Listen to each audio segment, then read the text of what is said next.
സഹോദരരെ, പുറപ്പാടിൻ്റെ പുസ്തകത്തിനുള്ള വായന 17-ാം അധ്യായം 3 മുതൽ 7 വരെയുള്ള തിരുവചനങ്ങൾ.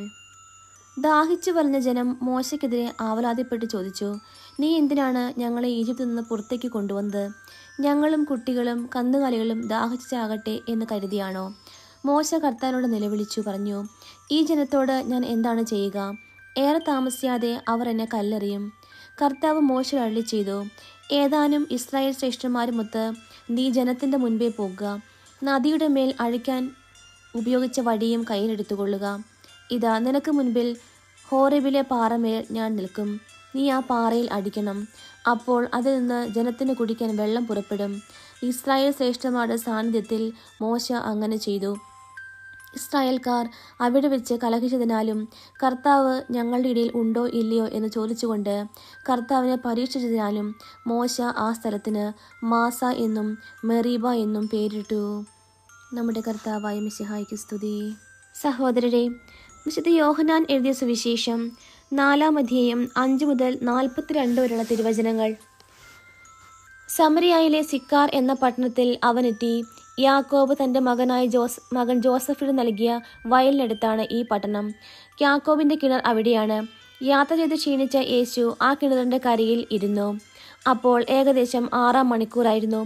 ആ സമയം ഒരു സമരിയക്കാരി അവിടെ വെള്ളം കോരാൻ വന്നു.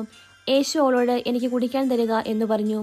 അവൻ്റെ ശിഷ്യന്മാരാകട്ടെ ഭക്ഷണ സാധനങ്ങൾ വാങ്ങാൻ പട്ടണത്തിലേക്ക് പോയിരുന്നു. ആ സമരിയക്കാരി അവനോട് ചോദിച്ചു, നീ ഒരു യഹൂദനായിരിക്കെ സമരിയക്കാരിയായി എന്നോട് കുടിക്കാൻ ചോദിക്കുന്നതെന്ത്? യഹൂദരും സമരിയക്കാരും തമ്മിൽ സമ്പർക്കമൊന്നുമില്ലല്ലോ. യേശു അവളോട് പറഞ്ഞു, ദൈവത്തിൻ്റെ ദാനം എന്തെന്നും എനിക്ക് കുടിക്കാൻ തരിക എന്ന് നിന്നോട് ആവശ്യപ്പെടുന്നത് ആരെന്നും അറിഞ്ഞിരുന്നുവെങ്കിൽ നീ അവനോട് ചോദിക്കുകയും അവൻ നിനക്ക് ജീവജലം തരികയും ചെയ്യും. അവൾ പറഞ്ഞു, പ്രഭോ, വെള്ളം കോരാൻ നിനക്ക് പാത്രമില്ല, കിണറോ ആഴമുള്ളതും. പിന്നെ ഈ ജീവജലം നിനക്ക് എവിടെ നിന്ന് കിട്ടും?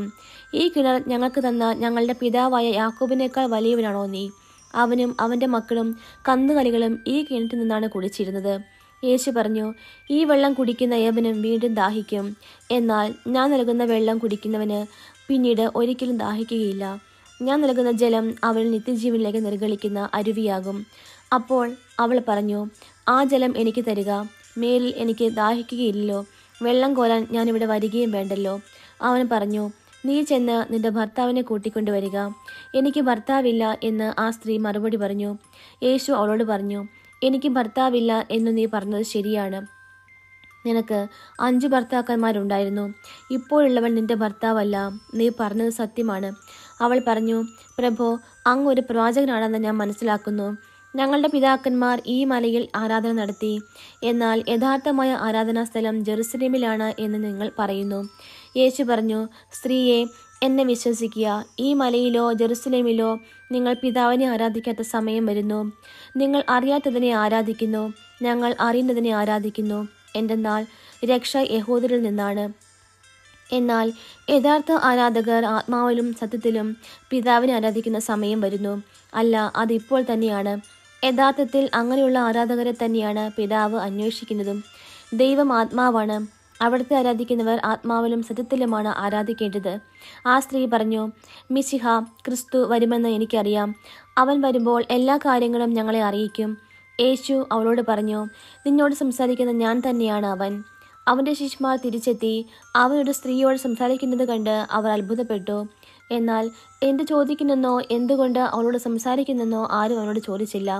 ആ സ്ത്രീയാകട്ടെ കുടം അവിടെ വച്ചിട്ട് പട്ടണത്തിലേക്ക് പോയി ആളുകളോട് പറഞ്ഞു, ഞാൻ ചെയ്ത കാര്യങ്ങളെല്ലാം എന്നോട് പറഞ്ഞ ഒരു മനുഷ്യനെ നിങ്ങൾ വന്നു കാണുവിൻ. ഇവൻ തന്നെയായിരിക്കുമോ ക്രിസ്തു? അവർ പട്ടണത്തിൽ നിന്ന് പുറപ്പെട്ട് അവൻ്റെ അടുത്ത് വന്നു. തത്സമയം ശിഷ്യന്മാർ അവനോട് അപേക്ഷിച്ചു, റബ്ബി, ഭക്ഷണം കഴിച്ചാലും. അവൻ പറഞ്ഞു, നിങ്ങൾ അറിയാത്ത ഭക്ഷണം എനിക്കുണ്ട്. ആരെങ്കിലും ഇവന് ഭക്ഷണം കൊണ്ടുവന്ന് കൊടുത്തിരിക്കുമോ എന്ന് ശിഷ്യന്മാർ പരസ്പരം പറഞ്ഞു. യേശു പറഞ്ഞു, എന്നെ അയച്ചവൻ്റെ ഇഷ്ടം പ്രവർത്തിക്കുകയും അവൻ്റെ ജോലി പൂർത്തിയാക്കുകയുമാണ് എൻ്റെ ഭക്ഷണം. 4 മാസം കൂടി കഴിഞ്ഞാൽ വിളവെടുപ്പായി എന്ന് നിങ്ങൾ പറയുന്നില്ലേ? എന്നാൽ ഞാൻ പറയുന്നു, നിങ്ങൾ കണ്ണുകൾ ഉയർത്തി വയലുകളിലേക്ക് നോക്കുവിൻ. അവ ഇപ്പോൾ തന്നെ വിളഞ്ഞ് കൊയ്ത്തിന് പാകമായിരിക്കുന്നു. കൊയ്യുന്നവന് കൂലി കിട്ടുകയും അവൻ നിത്യജീവിതത്തിലേക്ക് ഫലം ശേഖരിക്കുകയും ചെയ്യുന്നു. അങ്ങനെ വിതയ്ക്കുന്നവനും കൊയ്യുന്നവനും ഒപ്പം സന്തോഷിക്കുന്നു. വിതയ്ക്കുന്നത് ഒരുവൻ, കൊയ്യുന്നത് മറ്റൊരുവൻ എന്ന ചൊല്ല് ഇവിടെ സാർത്ഥകമായിരിക്കുന്നു. നിങ്ങൾ അധ്വാനിച്ചിട്ടില്ലാത്ത വിളവ് ശേഖരിക്കാൻ ഞാൻ നിങ്ങളെ അയച്ചു. മറ്റുള്ളവരാണ് അധ്വാനിച്ചത്. അവരുടെ അധ്വാനത്തിൻ്റെ ഫലത്തിലേക്ക് നിങ്ങൾ പ്രവേശിച്ചിരിക്കുന്നു. ഞാൻ ചെയ്തതെല്ലാം അവൻ എന്നോട് പറഞ്ഞു എന്ന ആ സ്ത്രീയുടെ സാക്ഷ്യം മൂലം പട്ടണത്തിലെ സമരിയാക്കാരിൽ അനേകർ അവനിൽ വിശ്വസിച്ചു.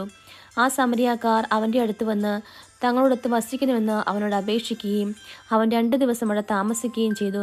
അവൻ്റെ വചനം ശ്രവിച്ച മറ്റു പലരും അവനിൽ വിശ്വസിച്ചു. അവർ ആ സ്ത്രീയോട് പറഞ്ഞു, ഇനിമേൽ ഞങ്ങൾ വിശ്വസിക്കുന്നത് നിന്റെ വാക്കുമൂലമല്ല, കാരണം ഞങ്ങൾ തന്നെ നേരിട്ട് ശ്രവിക്കുകയും ഇവനാണ് യഥാർത്ഥത്തിൽ ലോകരക്ഷകൻ എന്ന് മനസ്സിലാക്കുകയും ചെയ്തിരിക്കുന്നു. നമ്മുടെ കർത്താവായ മിശിഹായ്ക്ക് സ്തുതി.